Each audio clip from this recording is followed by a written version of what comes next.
ايش بالدابة وين اروح يمه؟ لا بمشي، لا بمشي ولا المحبين هنا. هاي شايفنا رجعت بابلتين وبمشي ما قادر امشي. هاي وين؟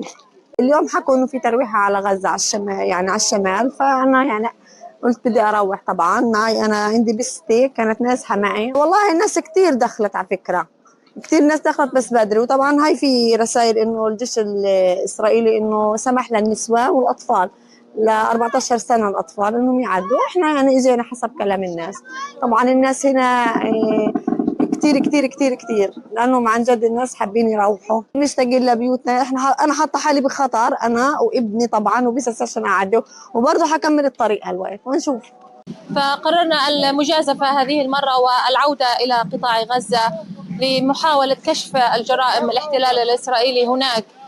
فنحاول ونتمنى أن نصل بسلام، ولكن كما نرد الآن ونسمع الآن أن هناك بعض من القذائف والأصوات والانفجارات التي تكون، ولكن لا نعلم ماذا سيحدث الآن. نحن نتوجه الآن إلى طريق مجهول ولا نعلم ماذا سيأتي بعد أو ماذا سيكون لنا في هذا الطريق. أنا بالحرب خسرت بيتي وأهلي، يعني ما بضل من أشقائي إلا 2 خسرتهم طبعا، وبيتنا راح وكل شيء راح.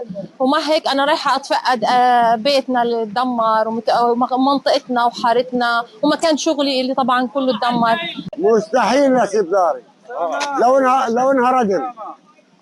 لو انها ردم بسيبهاش، بحط خيمه فوقيها.